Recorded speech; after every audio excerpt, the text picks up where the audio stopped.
Life Stories with Marianne. On today's episode, we're interviewing Kimeko Campbell. My name's Kimeko Campbell, a native here, Los Angeles, California, born and raised.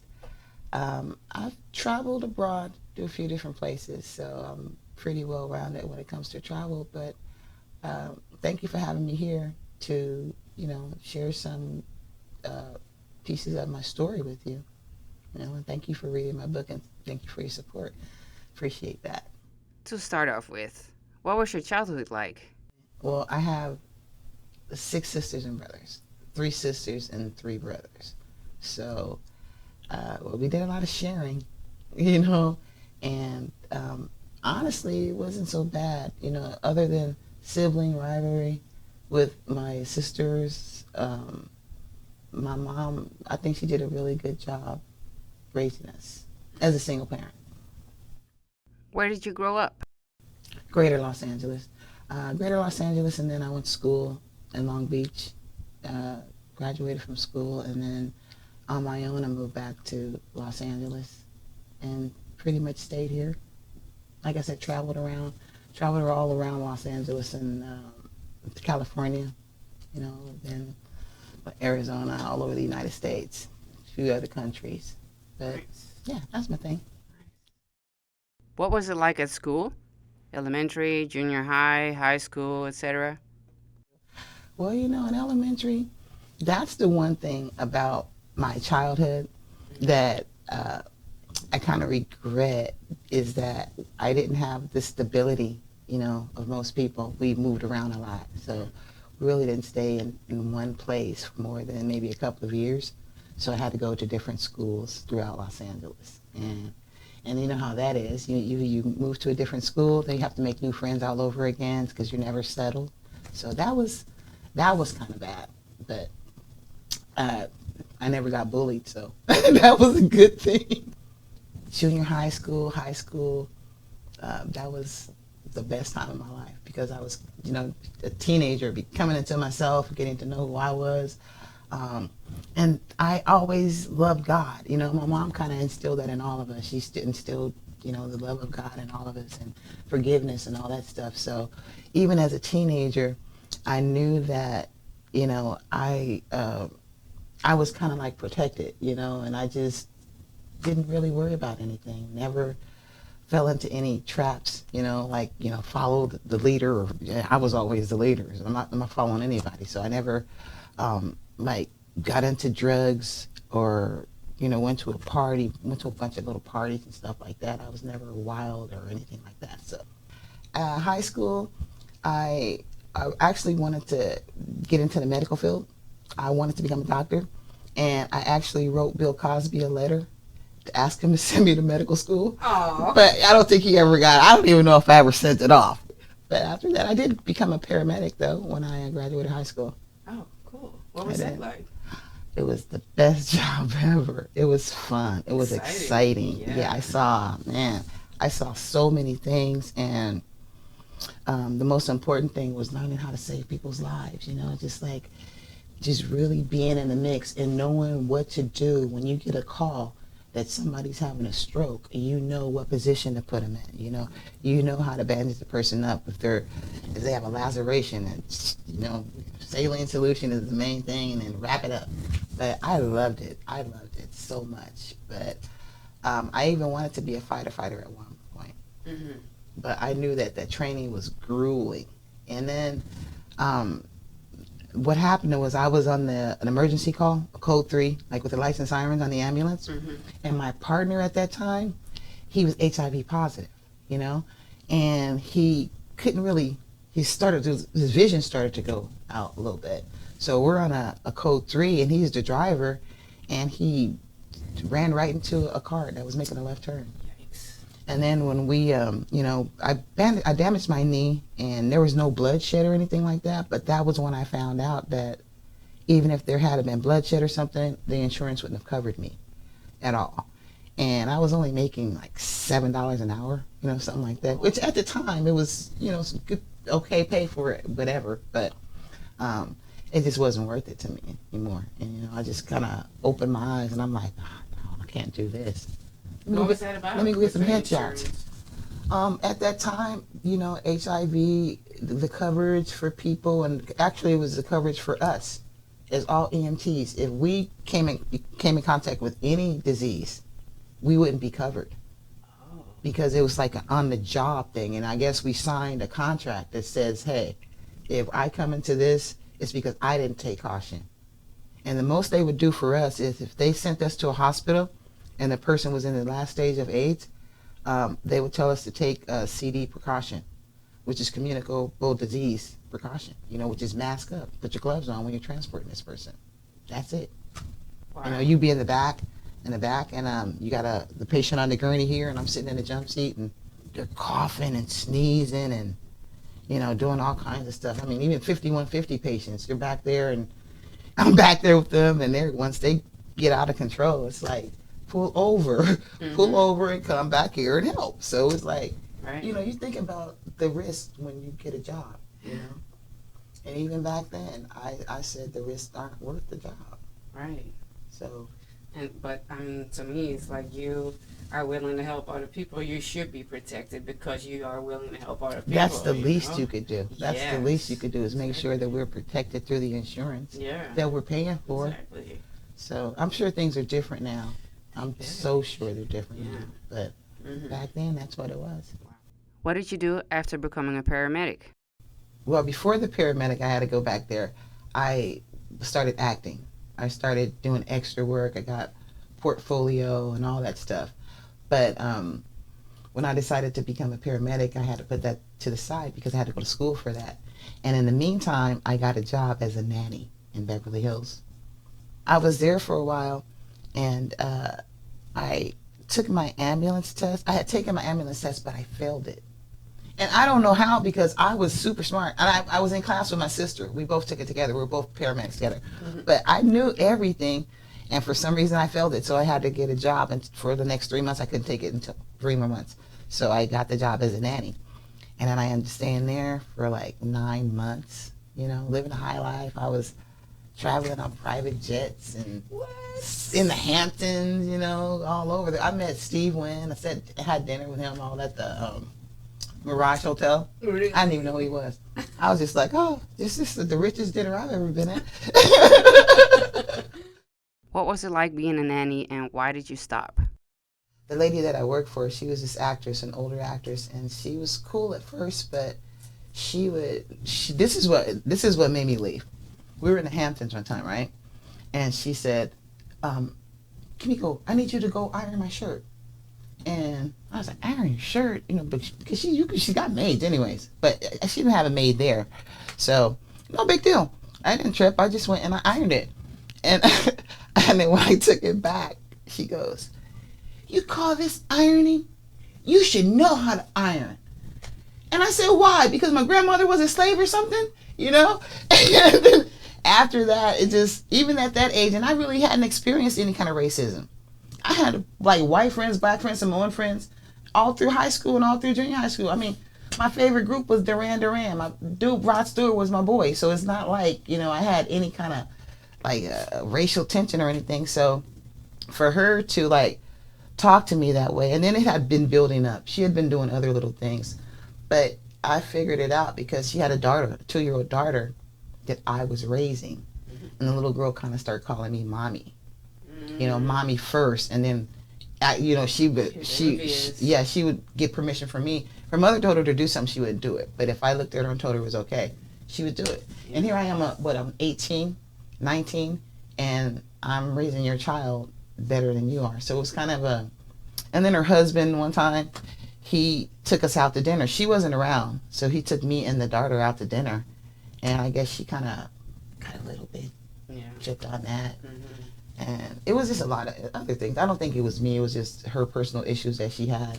But at the same time, I was ready to go anyways. You know, I saw how you guys lived. You know, I live here in the mansion with you guys, and I'm eating at these fancy restaurants. And yeah, it feels good. But at the same time, you're letting it be known that I'm not a part of your family. I'm not a part. I'm just extra help, you know. And actually, I'd rather be out there living my own life. Yeah. You know, to be under that control. Right. It's like 9 o'clock in the morning from the time you wake up to the time you go to sleep. You're at somebody's beck and call. Yeah. you know. And if I broke it down hourly, I probably would have been making like $2 an hour because she was paying me weekly, like that's $275 a week. Mm-hmm. But I'm working 80 hours a week, Yeah. you know, longer than that.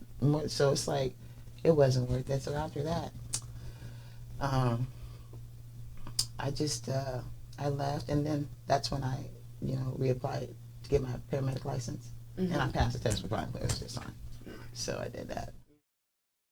What are some fun facts about you, like favorite foods and hobbies? First of all, my favorite food would have to be burritos. I love carne asada burritos and tacos. As a matter of fact, I love tacos so much, I named my dog Taco. Her name is Taconator Campbell. And she's 13 years old. Her birthday was July 23rd. She's an Esquiwawa, which is American Eskimo and a Chihuahua mix. Aw, Yeah, I've had her since she was 5 weeks old. such a cutie. And actually, my mom named her Taco because she was so tiny. My mom, she says, she looks just like a taco. So she likes it. Yeah. Let's see, as far as my hobbies or things that I like to do that nobody knows. Well, everybody knows that I love to fish. But I do. I love to fish. I've caught 50-pound catfish. That's like my biggest so far. I think it was 52 pounds. Wow. And I have like this thing with squirrels. I'm a kind of like a squirrel whisperer Mm-hmm. because no matter what I do when I go to the park, a squirrel runs up to me. This one squirrel jumped from a roof. He was on the roof, and I saw him see me walk up. And he saw me like, is that Miko? And then he jumped from the roof into the tree, and he jumped all the way down and ran all the way up to me. Aww. I mean, and I was like, even I was surprised. I'm like, Yeah. wow. What's your favorite curse word? Well, I said fuck a lot, right? Like, fuck. But now I changed it to fudge. Oh, yeah. You know, so Yeah. I'm trying to change What my the words fudge? because it's like, what the fudge? You know, are you kidding me? Close the fudging door. You know? I tell you what, though, I can cuss you out in Spanish. I had a little Spanish friend, and it's funny. I was like, she's teaching me, como se llama? You know, how you doing? Hola, hi. Like, no, teaching me the bad words. How do you say bitch? You know, how do you say fuck your mother? I was like, punta. I never forgot that. Chinga tu madre? Ooh, I be rapping it all on. Chinga tu madre, uno fucking feo, punta. I was like, I had a dream that I was cussing a lady out in Spanish. Mm-hmm. And she was a Spanish lady, and I was like, que estúpida, que estúpida. And she was like, and I was like, I woke up, I was like, what did she do? I was like, what did this Spanish lady do to me? And I had it down. I was, que estúpida, que estúpida. I was like, whoa. Tell me about your advocacy for children. Oh, well, you know, I just wrote a book called The Truth About Strangers. It's on Amazon Kindle. Mm-hmm. And it's all about, it's called the Parent's Guide to, it's called a safety guide, you know, for children. And a guide to children's safety, actually. And it goes into depth about reminding your children every day about these strangers that are out there. And you have to let a child know the difference between a stranger and a monster, because strangers don't look like monsters. Most strangers are beautiful. They look, you're better off telling your child, don't trust a pretty person. Don't trust that good looking guy. Don't trust your uncle, you know, because those are the people that are wearing a mask. Mm-hmm. And you don't know they're wearing a mask until they take it off. Right. By that time, it's too late. By that time, it's too late. Once you see who they are under that mask, they've already done the damage that they were going to do. Mm-hmm. Teenagers are good at that. Mm-hmm. You know, they hide in plain sight. You never expect a child or a teenager to do anything bad. But this day and age, they're so corrupted, you can't put anything past them. Mm-hmm. So, like I said, it's called The Truth About Strangers. And it's a must read. To me, it's a must read for every parent or every person who has a child in their lives that they care about. What motivated you to write The Truth About Strangers, and how long did it take? I've been sitting on writing this book since like 1997.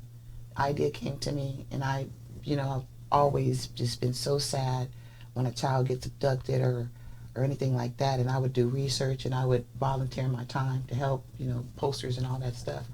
and I wanted to just put a guide out. I didn't want to write a whole book. Just 10 things that it was called 10 things that every kid should know about a stranger, you know? And then once I started writing it, I realized, oh, it's not just that simple to write something that quick. You got to take the time and you got to really do it. And I was kind of afraid to commit myself to it because I wasn't really trying to write a book, you know, but it was a thought. So up until the December of 2021 is when the opportunity came for me to go ahead and write that. So I was so inspired, and I changed the title. It's not 10 things every kid should know about strangers. It's the truth about strangers. And it's like a manual. It's not thick, but it's 40 pages, which is a quick, easy read because I didn't feel the need to write 200 pages about the subject. Just getting through those 40 pages was enough for me to get my point across. I don't even have any children, but I care about your children, you know? So it was enough for me. And if you would value 300 words, if you would value 300 pages, you're going to value those 40 just as much because they're very important, you know? And I even, you know, timing has to do with everything, because if I had written it in 97, it would have been out there, would have been done. And I wouldn't have known as much as I know now. Right. You know, I know so much more now, and there's so much more information in there that I can contribute to the advocacy of kids.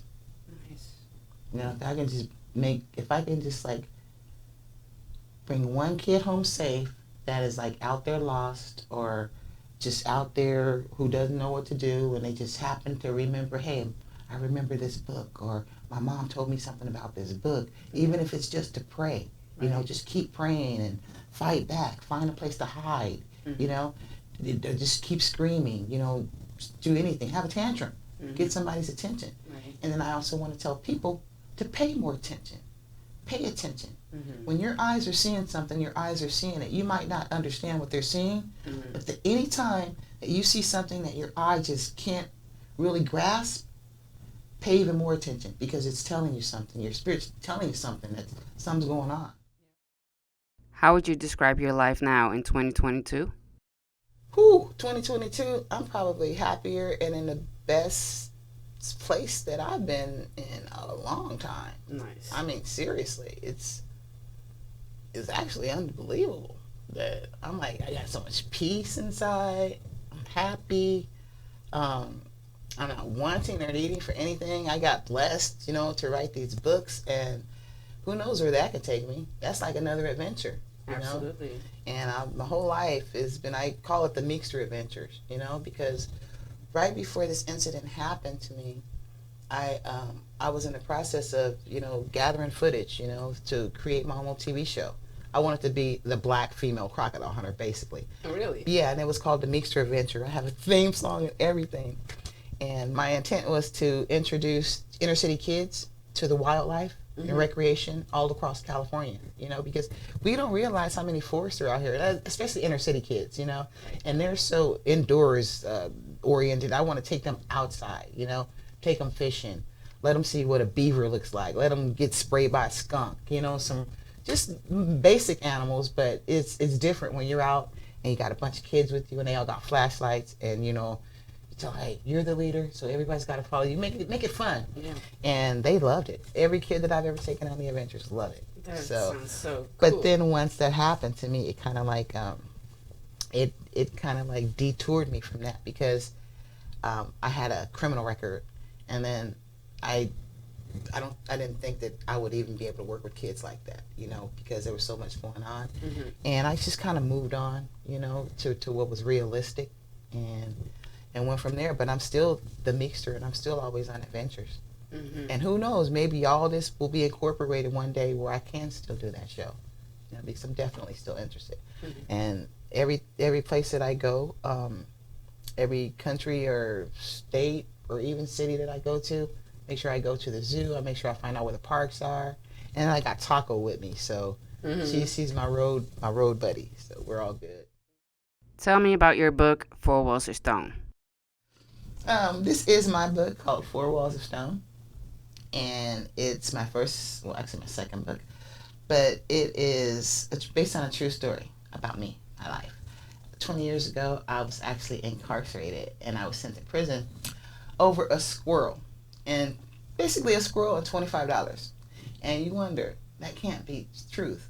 It is absolutely the truth, Mm-hmm. you know. And I know most people have heard so many stories about black people, you know, being put in crazy situations and just being tossed around in jail and getting stuck in the system and all that stuff. And I think every one of us has a story to tell. Yeah, it might seem minor to other people as far as a little traffic stop, or you know, somebody just giving you a look in the store, or a cop asking you questions without a reason to. You know, most people have a story to tell about something like that. You know, we probably don't want to remember it or don't want to bring it up because, you know, it's traumatizing. Anytime something affects you in your life that deals with your psyche, it's traumatizing.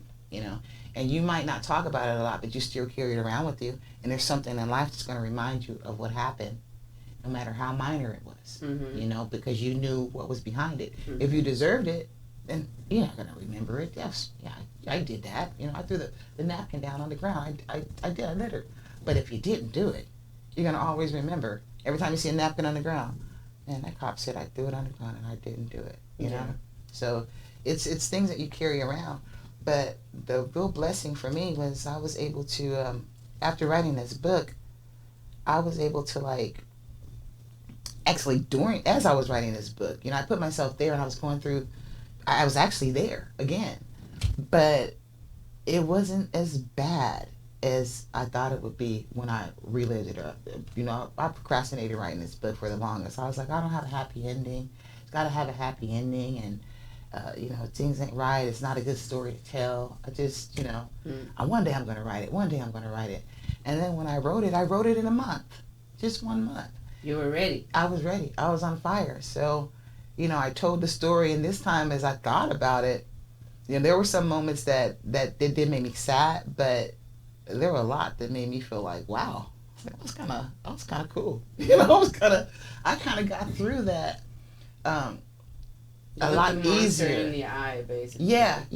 Just looked it in the eye and I dealt with This is it. what You know, happened. it's what happened, and I'm in this situation. You can't change it. You can't cry about it, or you can't keep crying about it. You just have to deal with it and see where it leads you. And I refer to it as another Meekster adventure.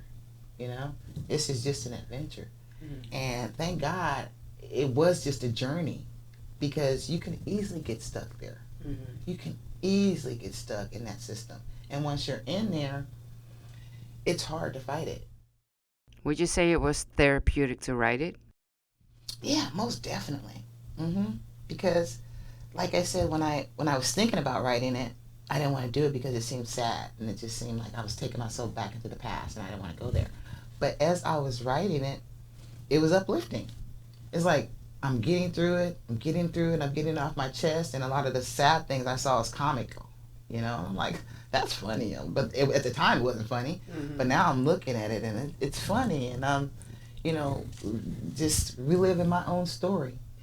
And then to write it, you know, I was actually living my story as a reader. You know, looking at this story, not like it was me, but just looking at it as a person, this woman going through it, and it was definitely liberating. I thank God for that, because you know I was praying, seriously, praying for my wheels in life to turn. You know, because like I have a lot of stuff on it. I'm an entrepreneur. I have a party bus. Well, I just had a party bus, but I sold it. I had a stroke in 2014, a full-blown stroke. You know, to where most people don't recover from. And here I am sitting here talking about a book that I wrote. You know, so it's a blessing. I was in the process of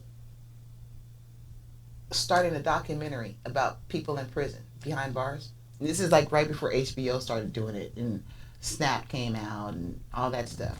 But I wanted to go firsthand and just make some contacts with people and see if they would tell me their story. I didn't have anybody in particular. You know, I used to read about the serial killers and all that stuff, but I wasn't really trying to contact them unless one would have contacted me. I would have talked to them. You know, I would have been like, "What'd you do? Why'd you kill?" You know, just to get the story. I would have gave them my address though, but you know. So I was interested in what was going on in jail and what was going on in prison. And that night, that this happened, I was online, and I had just started corresponding with somebody in jail, the prison pen pals. Mm-hmm. I had wrote somebody and said, hey, what's your story? I'm writing a book, or I'm doing a documentary. Tell me your story. So those people, they would have told me their story, but it wouldn't have been a real story. It probably would have been fabricated. They just wanted this, they wanted that. So I was going about it that way. But at the same time, I was in my own world, and I was sad. I was going through depression. My dad had died from cancer, and I had two beautiful I had Pomeranians. One of them, she died giving birth.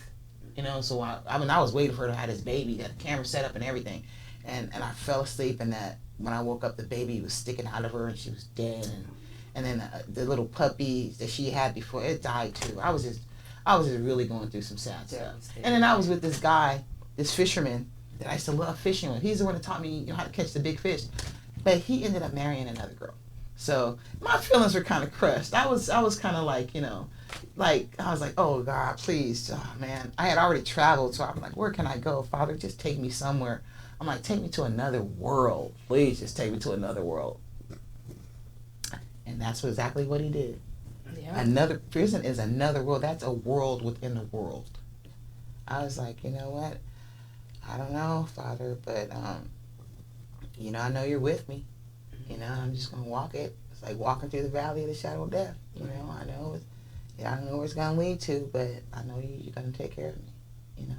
So that's what I was referring to, like when I said, be careful what you ask for. Yeah. Because I did ask to go to another world. Right. And you sure did. And that's where I went. Yeah. So this time I asked, I was careful. I was like, Father, can you just get my wheels turning in life, again? Mm-hmm. So I can, just feel proud of myself or feel better about myself. Because my mom passed away in 2019, and it kind of caused a big disruption between me and my family. Mm-hmm. So it's kind of like by myself and just almost going through depression, trying to figure out what am I going to do next in life, and have I accomplished enough, or am I underachiever, overlooking all the stuff that I did in my life. I mean, I was buying property. I bought a house right before I went to prison, and I was in the process of buying another one, and I've had businesses. So for me to actually look down on myself and say I was an underachiever, that was just that depression spirit. It just it covers your eyes, but then all of a sudden God is like, okay, I just started praying more, really praying. And like I said, I fasted, and I was like, God, please give my wheels turn in some kind of way, help me. And then a couple of days later, I woke up and something said, write your book. And I was like, write my book? I need a drink or something first. I don't feel like dealing with that. And then it said, write your book. And I was like, I said, that's got to be the Holy Spirit. I better be obedient, I just instantly went to the computer. I sat down. It was December 7th, and I started typing.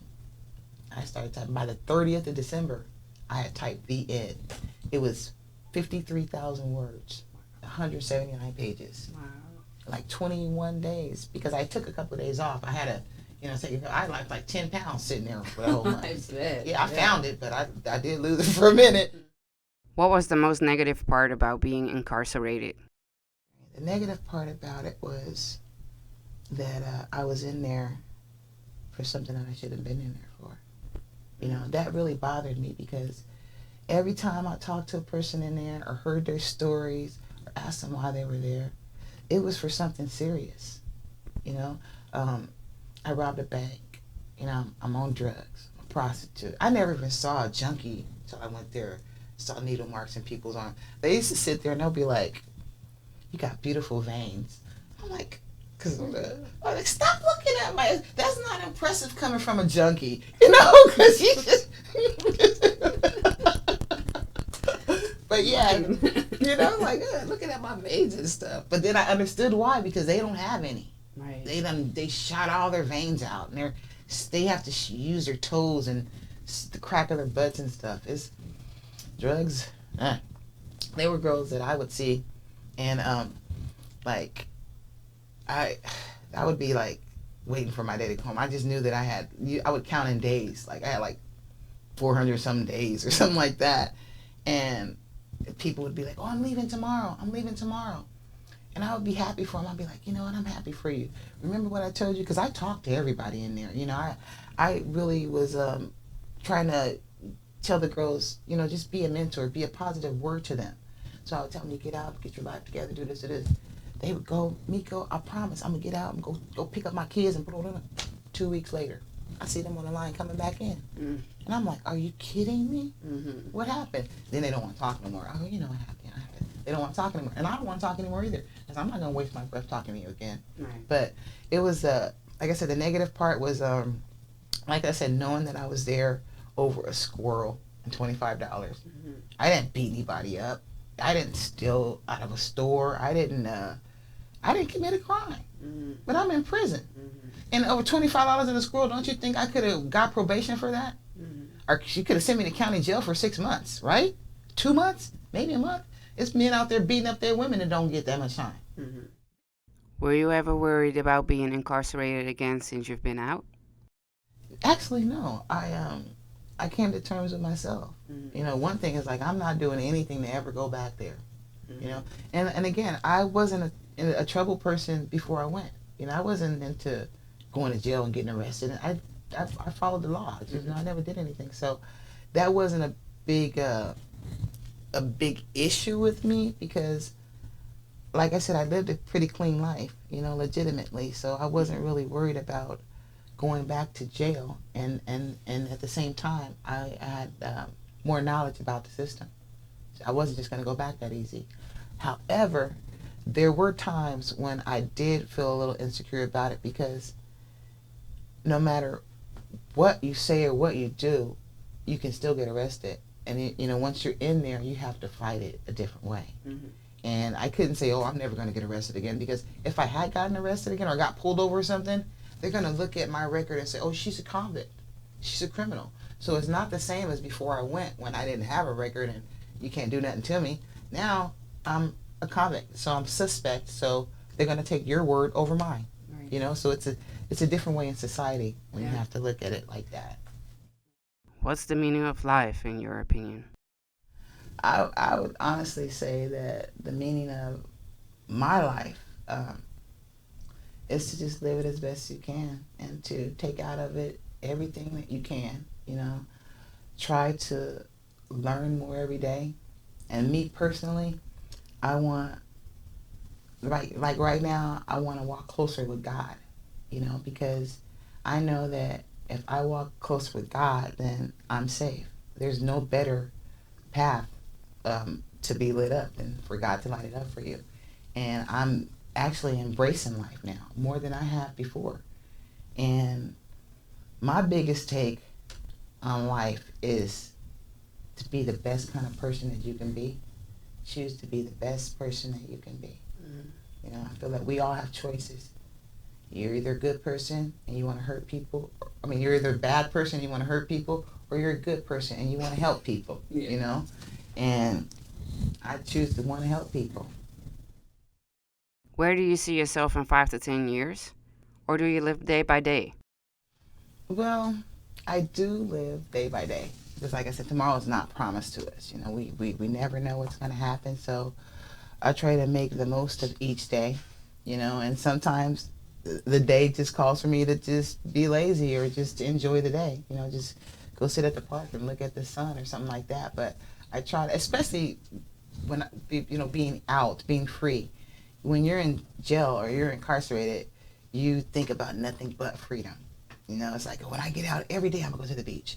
When I get out, I'm just going to, every day, just get out and go somewhere and see the world, see the world. And I did that for a long time. I was like, there's every day since I'm out, I'm going to go do something.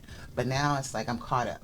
You know, I'm caught up with everything. So I do what I feel like in the day. Mm-hmm. You know, when I wake up and I got to do what I have to do, like, you know, work and all that stuff. But then it's like, I just embrace it, enjoy it. And I'm very happy to have lived through the day. And as far as the future goes, if I had my choice to predict the future, I would either 5 years from now be sitting in a chair like you are with director or producer on the back of it, making a movie, maybe making one of my own movies or making somebody else's movie, or putting the money behind to make some more movies. Because I have other ideas. I have a couple of cartoons that I wrote as cartoons, but I'm thinking about changing those to books. Because cartoons, you're dealing with a different category. You're dealing with different people. But books, since I've tapped into the book world, I know what it takes to put those books out, and that will probably be easier like that. And another thing that I'll be doing the day after I finish making that movie 5 years from now, I'm going to be on somebody's big boat, and it might be mine. And I'm going to be diving in the ocean, because that's on my bucket list. What do you love most about life? Just the beauty of it, life itself, just us being people. We're beautiful, and I love people. I love, laughing and the world, the mountains, the animals, the recreation, just the animals, especially the children, the flowers. Life is beautiful. I think it's what we carry around, and what we don't know how to release, or let go of, is what weighs us down and makes us not appreciate life, And also, I really think that God has to open your eyes to kind of show you how beautiful things are, because sometimes we see so much through bad things, through wickedness, through evil, so we just look and say everything's bad. But it takes, like I said, God to open your eyes and say, hey, look, this world is beautiful, look at me. And I think if you believe in God, and you really do, he'll expose himself to him. He'll expose himself to you more, and he'll start letting you see the beautiful things in life. And that's where I am now, because I was blinded. I was still covered. I always had respect, and I always loved God, but I didn't really see him as awesome as he is. Now I'm just believing in him more. I think that's my thing, is me believing more, and seeing more with my own eyes. And being isolated has taught me who I am, because I have to deal with myself. Yeah. And if I get on my own nerves, I've been getting on other people's nerves. But I try to be very careful, and respectful to everybody. So I think I'm in a good spot right now. What are some words of wisdom that you want to pass on to the next generations? You have to think about what you do. This world is so uncertain. You have to think about every little thing that you do. Even if you drive next to somebody and decide to wave at them, you really have to think about that, because you just don't know what frame of mind people are. My advice to the next generation, to the future generation, is to learn some respect. And to the parents, teach your kids who Adam and Eve are, because I think that's where the real problem is right now in the world, is that people are not teaching their kids to fear God. And they're just out there reckless. If you got 10 kids and they're out there committing crimes, what's the beauty in that? If you got 10 kids that are out there respecting God and trying to help other people, that's beautiful. So it's all in the parenting. Be better parents, and for the children, you're going to grow up to be parents one day. Be better parents than your parents were. Teach your children, and I can't stress enough that God is the most important factor that you can have in your life. That's the only protection that we have, And if you don't know about him, learn about him. Go to YouTube. You don't even have to read the Bible. You can just listen to it. But know something about God. That is the best advice that I can tell anybody. And you got to believe in something. I don't care if you believe in a statue god or whatever, but believe in it if it's telling you good things. Stop listening to these bad things, and stop following the bad rules and the bad influences. Stop just being evil. Try to be better people. We all just need right now to be better people, because we all see that this world is crazy, and we all think that just when we've seen it all, we've seen something else. And it's getting closer and closer to home. Eventually it's going to affect us in one way or another. So my thing is to keep a clean slate and just try to be a good person, and good people believe in God. And it took this little 6-year-old cousin of mine to tell me. She's 6 years old. She said, she says, if people don't pray, how does God gonna know where they are? She said, he's probably helping somebody that prays, because he knows where they are. Mm. And I sit there and I said, that's the smartest thing I've ever heard. Life Stories with Marianne. I would like to say thank you to my guest Kimeko Campbell for sharing her story with us. For more information about Life Stories with Marianne, or if you want to schedule an interview, please contact us at 775-241-8213 or email us at lifestorieswithmarianne@gmail.com.